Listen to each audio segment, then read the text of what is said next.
pemirsa, tentunya masih bersama dengan kami dalam Berita Lampung. Bagi Anda yang baru saja bergabung, kami akan menyajikan kembali berita utama hari ini.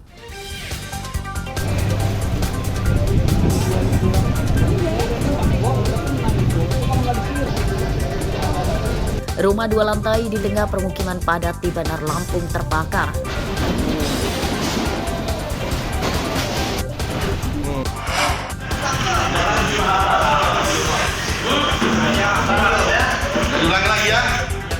Kawanan pembobol toko antar provinsi ditembak polisi Lampung Utara.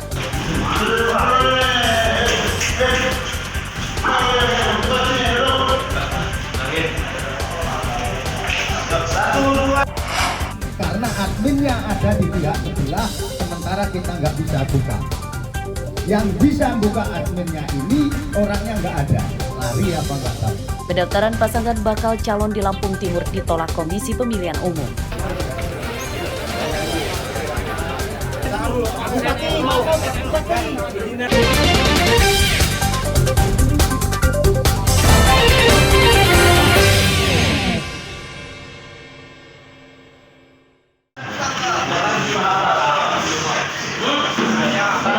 Kawanan pembobol toko di Lampung Utara ditangkap dan ditembak kakinya oleh polisi karena berusaha kabur saat akan ditangkap.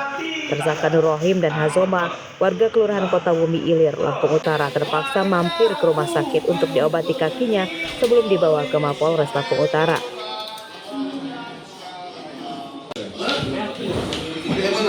Seorang tersangka berhasil melarikan diri dari penyergapan polisi. Ketiganya ditangkap setelah membobol toko ponsel dan apotik di Kota Bumi. Para tersangka menggasak 2 dus voucher isi ulang dan ponsel senilai 250 juta rupiah. Sedangkan di apotik tersangka menggasak mesin kasir seharga belasan juta rupiah. Kerja bareng, Pak. Sama siapa? Sama Ajoma, sama Timan juga, Pak. Gimana kamu orang cara ngelakuinya? Kalau saya di mobil aja, Pak. Yang ngambil barang ngerusak pintu siapa? Timan, Pak, sama Bang Ajoma, Pak. Apa aja yang kamu orang ambil? Kalau yang di kantor, voucher, handphone, Pak. Kalau yang di apotek, cuma mesin itu aja, Pak. Dari hasil mencuri itu kamu gunain dapat berapa? Belum dapat saya, Pak. Dalam pemeriksaan polisi mengungkap tersangka merupakan kawanan pembobol toko antar provinsi. Selain di Lampung Utara, kawanan ini juga pernah membobol toko di Pringsewu hingga Tangerang. Mengamankan 2 orang pelaku, di mana pelaku ini merupakan sindikat spesialis perampokan yang mengincar toko-toko di sekitar wilayah Lampung, kemudian juga lintas provinsi di daerah seperti Tangerang. Berapa TKP dan? Jadi pelaku ini ada 2 TKP di wilayah Kota Bumi, Polres Lampung Utara, kemudian di Pringsewu ada 3 TKP dan di Pesawaran ada 2 TKP. Jadi para sindikat ini, para pelaku ini menargetkan Alfamart atau toko Serba, kemudian juga apotek, kemudian juga ada counter HP.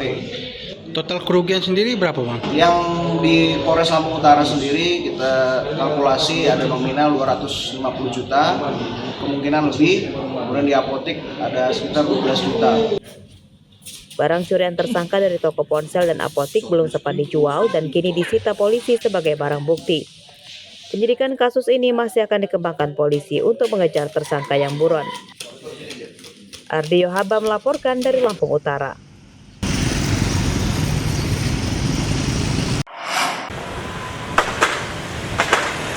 Sehari menjelang penutupan pendaftaran CPNS, ratusan pendaftar PNS berbondong-bondong membuat surat keterangan catatan kepolisian atau SKCK untuk melengkapi persyaratan berkas lamaran. Pantauan di kantor pelayanan SKCK Polresta Bandar Lampung pada Kamis siang hingga terjadi antrian yang cukup panjang. Menurut para pemohon, pelayanan pembuatan SKCK di Polresta Bandar Lampung cukup baik, namun jumlah pemohon SKCK yang banyak membuat mereka harus antri lama. Para pendaftar PNS menyatakan baru mengurus SKCK di hari terakhir waktu pendaftaran karena sempat kesulitan mendapatkan e-materai dari laman CPNS. Lumayan lama sih Mas nunggunya. Dari jam berapa Bang? Dari jam 8:30 tadi. Iya. Ada nggak sih persyaratan yang sulit ini, Mas? Nggak ada sih, mudah semua. Persyaratan untuk daftar CPNS sendiri yang sulit yang kita rasain apa mas? Ematre sih mas. Ematre? Dapetinnya. Alasannya mas? Websitenya error terus mas. Kalau untuk pelayanan SKCK sendiri mudahnya mas? Layanannya mudah. Cuma nunggu antrian yang Cuman panjang tunggu antriannya aja karena faktor membludaknya CPNS ya mbak, jadi rame. Kenapa nggak milih ngurus dari awal bang?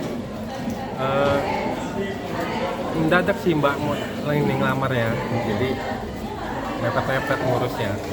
Nunggu PBNS Online, dia mana? Online. Dan susah aksesnya. Kenapa baru hari ini mbak daftarnya mbak? Dadakan juga ya? Informasinya kemarin juga yang butuh SKCK dan informasi. Oh berubah ini dia. Ini mau daftar di mana mbak? Jaksaan. Menurut Kasat Intel Polresta Bandar Lampung, jumlah pemohon SKCK meningkat sejak hari Senin lalu dan diperkirakan akan terjadi hingga Jumat hari ini yang merupakan hari terakhir pendaftaran PNS. Jumlah pemohon SKCK biasanya paling banyak 100 orang, namun pada masa pendaftaran PNS hingga 400 orang per hari.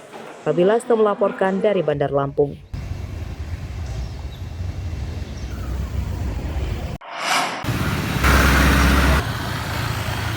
Para pedagang di Pasar Sidomulyo, Lampung Selatan mengeluhkan sepinya penjualan usai dipindah. Para pedagang berharap Pemda bisa membantu menyatukan kembali pasar yang lama supaya pembeli kembali ramai. Hal ini diungkapkan para pedagang saat ada kunjungan kerja Menteri Perdagangan Zulkifli Hasan pada Kamis siang. Pedagang juga mengeluhkan harga sejumlah bahan pokok yang turun drastis. Harapannya nih kepada Pak Menteri datang nih Bu? Ya harapnya semoga pasarnya bisa digabungin jadi satu kayak dulu lagi. Biar ini apa kemarau ini biar bisa Pak harapannya Pak. Jadinya jadi satu, sekarang bisa ini pasar baru, mana pasar lama. Ngaruh nggak? Ngaruh, makanya dampaknya ngaruh banyak. Semenjak pindah ini sepi pembeli? Sepi. Kalau udah orang edaran udah pulang udah, kita harus berangkatnya harus pagi. Pagi itu sekitar jam 4 atau setengah 4 udah di sini. Kalau dulu memang ramai ya Bu, karena mau bisa. Karena jadi satu dari mana-mana itu gabung jadi satu. Jadi orang nyari sayur, nyari baju, nyari apa di situ. Saat kunjungan kerja, Menteri Perdagangan mendapati harga bahan pokok dan sayuran menurun.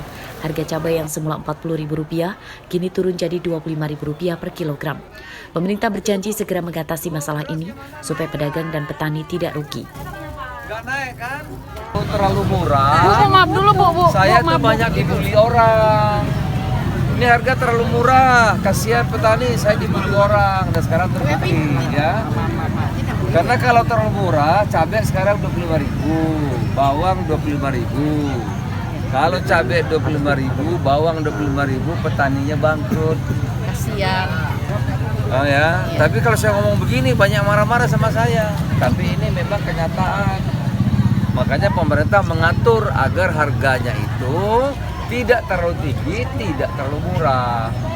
Misalnya bawang patokannya Rp40.000. Tapi sekarang kenyataannya kan Rp25.000. Nah, jadi di sini terlalu rendah. Kalau terlalu rendah, ibu-ibu belanja senang, tapi petaninya bangkrut. Kalau petani bangkrut, tanahnya hilang, dijual kan, berbayar modalnya itu. Nah, di sini tadi telur murah, cabai murah, bawang murah. Masa cabai Rp25.000, bawang Rp25.000? Ada berapa itu? Pedagang berharap pemerintah bisa mengatasi permainan harga yang dilakukan para tengkulak. Pada kunjungan ini juga, Julhas memborong beras di salah satu toko yang dibagikan gratis ke warga. Arsadisa Putra melaporkan dari Lampung Selatan.